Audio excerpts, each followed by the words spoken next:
Halo entrepreneur, di sini saya bersama Ketua P3H Sertifikasi Halal Kabupaten Tangerang. Boleh diperkenalkan diri dulu, Bapak? Iya, salam kenal semuanya. Perkenalkan, saya Abdurrahman. Saya di sini sebagai yang pertama Ketua P3H Matlaul Anwar untuk wilayah Kabupaten Tangerang. Kemudian saya juga kebetulan diamanahkan sebagai divisi kerjasama untuk Halal Center Matlaul Anwar, fokus utamanya saat ini berada di Provinsi Banten, gitu Mbak. Oke, baik. Kita langsung lanjut ke pertanyaannya, Pak. Siap. Oke, yang pertama, apa aja sih syarat yang harus dipenuhi oleh UMKM di Indonesia untuk mendapatkan sertifikasi halal, dan apakah yang wajib untuk mendapatkan sertifikasi halal ini cuman untuk UMKM menengah ke atas atau juga yang mikro dan kecil juga wajib, Pak? Oke. Pertanyaannya bagus banget nih Bang Adisa. Jadi sesuai amanah undang-undang di nomor 33 tahun 2014 tentang jaminan produk halal, bahwasanya seluruh produk yang beredar di Indonesia itu diwajibkan punya sertifikat halal. Jadi nggak hanya di menengah aja, termasuk di kapasitas UMKM pun wajib punya sertifikat halal. Nah, sertifikat halal itu saat ini diterbitkan oleh Badan Penyelenggara Jaminan Produk Halal Republik Indonesia, langsung di bawah Presiden RI. Nah, kemudian apa aja sih syaratnya? Yang pertama, dia itu mempunyai nomor induk berusaha atau NIB, kemudian yang pasti punya usaha yang berjalan, kemudian di sini dibatasi ya, ada usaha mikro, usaha menengah, sampai usaha besar. Nah, usaha mikro, usaha kecil, usaha besar ini ada perbedaan stepnya.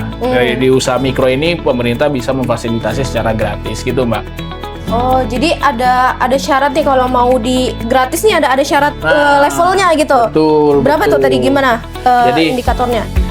Siapa saja sih yang bisa difasilitasi atau mendapatkan fasilitasi gratis dari pemerintah? Yang pasti atau yang paling utama dia adalah usaha mikro. Usaha mikro itu dilihat dari omset pendapatan dari 1 sampai 500 juta. Nah, di atas 500 juta itu kategori usaha menengah. Usaha menengah ini tidak bisa difasilitasi gratis, dan prosesnya melalui, disebutnya di kami itu namanya reguler. Begitu Mbak. Oke, baik. Nah, kira-kira apa aja sih Pak tiga dampak positif untuk UMKM yang paling signifikan, baik dari segi omset, kepercayaan, atau dari pasar yang dirasakan UMKM setelah memiliki sertifikat halal? Nah, yang pasti yang pertama, dengan UMKM punya sertifikat halal, UMKM itu akan lebih percaya diri. Bahwasanya produknya itu, wah saya udah punya legalitas nih, wah saya udah punya sisi yang mungkin sebelumnya tidak pernah terbayangkan oleh UMKM. Legal yang tadinya kepikiran mahal, sulit dan lain-lain, dengan adanya sertifikat halal dan program dukungan pemerintah ini, wah ternyata mudah ya. Itu yang pertama. Kemudian yang kedua, akses pasarnya lebih luas. Yang sebelumnya mungkin teman-teman UMKM dengan tidak punya legalitas, dengan tidak punya sertifikat halal, jangkauan pasarnya hanya lokal, kemudian tetangga. Nah, dengan punya sertifikat halal, teman-teman UMKM sekarang sudah bisa masuk retail, contohnya sudah bisa masuk ke supermarket, minimarket dan lain-lain. Kalau belum punya legalitas atau sertifikat halal, belum bisa masuk seperti itu. Kemudian yang ketiga, yang pasti dia aman dari aturan-aturan yang sudah diterapkan. Nah, misalnya aman dari hukum yang berlaku di Indonesia, bahwasanya dia mematuhi nih hukum yang di Indonesia, bahwasanya ini ada aturannya. Dengan dia sudah punya sertifikat halal, dia mengikuti peraturan yang diterapkan di negara Republik Indonesia.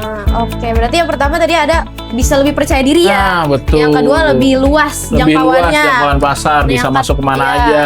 Terus yang ketiga itu tadi menaati hukum ya, jadi aman gitu bahasanya, nggak ada ketakutan lah ya Pak. Ya, betul. Oke, lanjut. Kategori produk UMKM apa aja yang wajib memiliki sertifikasi halal, dan bagaimana peran Anda dalam mempercepat dan mempermudah UMKM yang kesulitan dari segi biaya atau administrasi? Oke. Jadi siapa aja sih yang perlu punya sertifikat halal itu? Seluruh produk yang beredar di Indonesia. Sesuai amanah Undang-Undang 33 2014, bahwasanya seluruh produk yang beredar di Indonesia itu wajib punya sertifikat halal. Mulai dari makanan, minuman, fashion, pakaian, kemudian jasa, farmasi, kosmetik itu seluruhnya wajib punya sertifikat halal. Jadi nggak kalau mungkin mindset kita saat ini hanya makanan minuman ya. Ternyata nantinya nextnya pakaian yang kita pakai, kemudian jasa misal transportasi, truknya juga wajib punya sertifikat halal, farmasi, obat-obatan juga itu wajib punya sertifikat halal. Nah ini sebetulnya ada batas-batasannya. Memang yang pertama kali batasan yang diwajibkan adalah di makanan minuman, itu seharusnya di 17 Oktober 2024 kemarin. Karena mungkin ada proses transisi peralihan pemerintah, jadi penerapannya mungkin belum terlalu fokus. Nah, kemungkinan nanti di 17 Oktober 2026 makanan ini akan terlihat nih mereka yang sudah punya atau mereka yang belum punya, mungkin ada aturan-aturan ketat yang akan diterapkan oleh pemerintah. Nah, kemudian bagaimana sih akselerasi kita supaya memudahkan teman-teman khususnya UMKM, umumnya untuk pelaku usaha besar dapat mendapatkan sertifikat halal dengan mudah. Nah, kita fokus yang pertama kepada UMKM. UMKM dibentuklah dengan BPJPH, Badan Penyelenggara Jaminan Produk Halal. Banyak tim P3H ya. P3H itu pendamping proses produk halal. Panjangannya. Nah, BPJPH RI membuat tim atau merekrut P3H dari seluruh Indonesia yang saat ini jumlahnya mungkin ratusan ribu, yang kemudian hadir di tengah-tengah masyarakat, di tengah-tengah UMKM untuk menyampaikan tentang yang pertama adalah kewajiban sertifikat halal. Kemudian yang kedua adalah proses bahwasanya teman-teman UMKM itu bisa difasilitasi gratis melalui program pemerintah. Jadi UMKM nggak nganggep nih bahwasanya setelah mau ngurus legalitas harus ngeluarin duit, mereka juga bisa difasilitasi gratis. Termasuk pada usaha-usaha besar juga. Begini loh konsep alur dalam pengurusan sertifikasi halal. Jadi kategori calo-calo yang sebelumnya ditakutin ya. Calo-calo misalnya, saya harus ke sini, harus ke sini.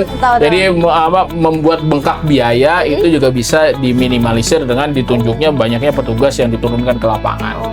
Jadi langsung bisa akselerasi nih ke teman-teman pelaku usaha di lapangan. Saya pernah dengar ada namanya SEHAT.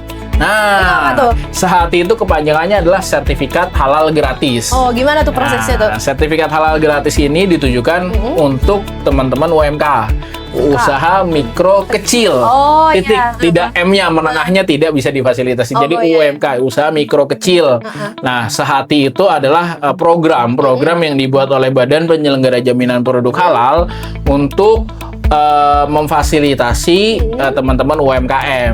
Jadi teman-teman UMKM kalau mau difasilitasi oleh anggaran pemerintah pusat, namanya program SEHATI, sertifikat halal gratis. Oke, berarti gimana caranya, kayak misal yang Bapak sebutkan tadi, usaha yang mikro dan kecil kan katanya ada batas penghasilan ya. Betul. Nah, itu gimana cara kita melaporkannya kalau penghasilan kita nggak lebih dari segitu gitu? Nah, itu patokannya ada di NIB.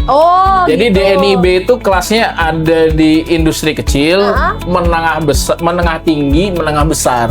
Kalau kemudian di NIB-nya dia masuk kategori menengah, dia nggak akan bisa difasilitasi di kategori UMK.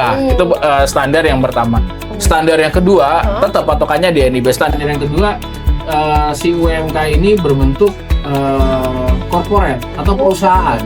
Kalau dia mendaftarkan diri sebagai perusahaan, dia nggak akan bisa difasilitasi. Biasanya UMK itu NIB-nya atas nama perorangan. Kalau dia udah corporate, kalau perusahaan, NIB-nya itu atas nama perusahaan. Nah, yang seperti ini yang kemudian kita bisa membatasi klasifikasi mana saja yang bisa difasilitasi gratis. Tapi kalau dari segi jenis apa yang produknya itu nggak ada pembatasannya, mikro dan kecil tuh? Produk mikro dan kecil sebenarnya semua bisa masuk kategori mikro kecil. Tapi ketika masuk kategori dapat difasilitasi gratis dalam proses sertifikat halal, saat ini yang dapat difasilitasi itu hanya untuk produk makanan minuman. Tapi untuk produk seperti pakaian, barang gunaan dan lain-lain itu belum bisa difasilitasi dalam program SEHATI tadi. Baik, oke. Sebagai penutup nih, yang terakhir Pak. Oke, apa pesan terpenting yang ingin Bapak sampaikan selaku ketua P3H nih kepada seluruh pelaku UMKM di Indonesia dan di luar sana pokoknya, terutama yang masih ragu agar segera memproses sertifikasi halal? Nah, yang pertama, yang pasti pesan yang pertama nih buat teman-teman UMK yang belum punya sertifikat halal untuk segera memproses sertifikat halalnya. Kenapa? Karena nanti di Oktober 2026 seluruhnya ini wajib untuk punya sertifikat halal. Kemudian yang kedua, untuk teman-teman yang sudah punya sertifikat halal, tetap dijaga kehalalan bahan-bahan yang dipakai, kehalalan produknya, dan yang pasti pemerintah saat ini juga membuka akses untuk teman-teman nih yang sudah punya legalitas. Ini juga dibantu, udah punya legalitas, dibantu mulai dari pelatihannya, pemasarannya, dan lain-lain. Yang penting tetap berjejaring, berkomunitas.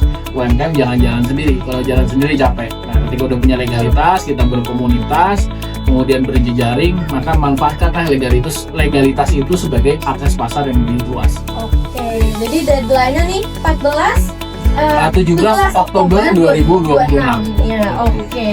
Nah, Pak, kalau ada yang mau memproses sertifikasi halal nih UMKM, kira-kira ada kontaknya bisa dihubungi ya? Wah, ada dong nih. Buat teman-teman UMK yang mau proses sertifikat halal dan dapat fasilitasi gratis, bisa nih hubungin kontak di bawah ini ya. Guys. Oke, terima kasih Bapak atas diskusi yang sangat luar biasa ini. Baik, saya Gadiza Putri Salsabila, pamit undur diri. Terima kasih yang sudah menonton. See you. Ya, makasih semuanya.